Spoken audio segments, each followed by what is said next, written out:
নমস্কার, স্পটন নিউজে আপনাদের সবাইকে আরো একবার স্বাগত। এই মুহূর্তে আমার সঙ্গে রয়েছেন প্রাক্তন দিনের বিশিষ্ট ফুটবলার অ্যালভিটো ডিকুনা। অ্যালভিদা, ইস্ট বেঙ্গল পাঞ্জাব এফসির সঙ্গে মুখোমুখি হয়েছিল আইএসএল। এই মুহূর্তে সুপার সিক্সে যাওয়া স্বপ্নের মতন ইস্ট বেঙ্গলের কাছে। এই মরশুমটা খুব একটা ভালো গেল না, কিন্তু শেষের দিকে অস্কার বললেন যেটা বারবার একটা কথা প্রি ম্যাচেও বলে গেছিলেন, শেষের কটা ম্যাচ এএফসির প্রস্তুতি আর সেই ম্যাচগুলো যাতে ভালো করে জিততে পারে সেদিকেই চোখ রাখতে চাইছেন। সেটাই হয়তো করে দেখালো ইস্ট বেঙ্গল আজকের পাঞ্জাবের বিরুদ্ধে 3-1 গোলে দুরন্ত জয়লাভ। এই ম্যাচটা কিভাবে বিশ্লেষণ করছেন আপনি? আজকে ইস্ট বেঙ্গল পাঞ্জাবে এফসির সাথে অবে ম্যাচ 3-1 গোলে জিতেছে।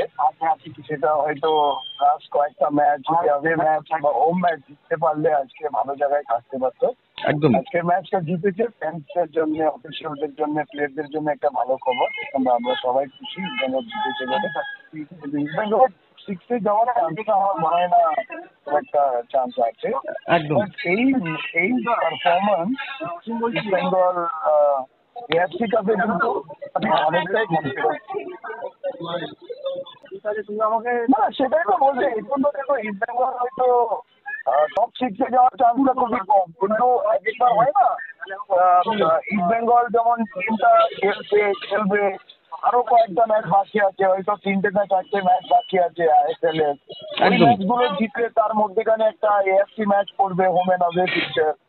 আমার মনে হয় এই কনফিডেন্সটা টিমটাকে ভালো জায়গায় নিয়ে যেতে পারে। আমরা তো আমাদের টাইমে অনেকবার এরকম হয়েছে যেখানে আমরা একটা দুটো টুর্নামেন্ট একসাথে খেলছে, হয়তো একটা টুর্নামেন্টে হয়তো আগে যাওয়ার চান্স থাকে না, কিন্তু পরের টুর্নামেন্টের জন্য আমরা প্রিপারেশন আমরা ভালো রাখি।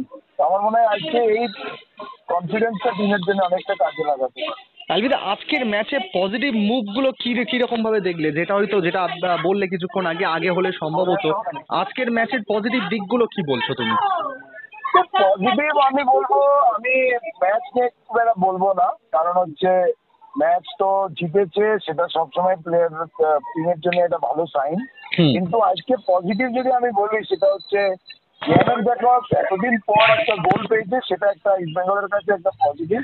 কারণ ওর কাছে একটা দরকার ছিল একটা গোল, একটা জেনুইন গোল, একটা লাস্টের গোল, গোল স্কোরার। কিন্তু লাস্ট 15 কিংবা 16টা ম্যাচের মধ্যে 3টে গোল অ্যাভারেজ ওয়াইজ একটা ভালো ছিল না। তো আজকের গোল যদি ওকে কনফিডেন্স পায়, টিমের জন্য যদি কনফিডেন্স পায়, তাহলে পরে কালের ম্যাচে যদি গোল করতে পারে, আমার মনে হয় ইস্ট বেঙ্গলের স্ট্রাইক কোচের দিকে মানে একটা কনফিডেন্স এসেছে। আজকের 11 থেকে 10-এ উঠে এলো ইস্ট বেঙ্গল। অ্যালভিদা, যদি এর পরের যে কটা ম্যাচই বাকি আছে, হাতে গোনা আর একটা দুটো ম্যাচ বাকি, সেই ম্যাচগুলোতে যদি ইস্ট বেঙ্গল খেলতে পারে ভালো করে, তাহলে আরেকটু হয়তো পয়েন্ট তালিকা ইমপ্রুভ করতে পারে, একটু আত্মবিশ্বাস বাড়াবে ফুটবলারদের। যেটা কি মনে হয় এই বিষয়ে?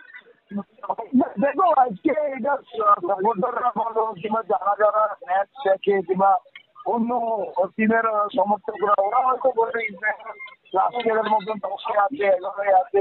আমার কিছু দরকার নেই, ইস্ট বেঙ্গল টপ সিক্সে ওঠাটা খুব দরকার ছিল। যাই হোক, এটা হয়তো হবে না, কিন্তু এমন একটা হয় এই টাইমে কি কোন পজিশনে ইস্ট বেঙ্গল শেষ করবে সেটা কেউ জানে না।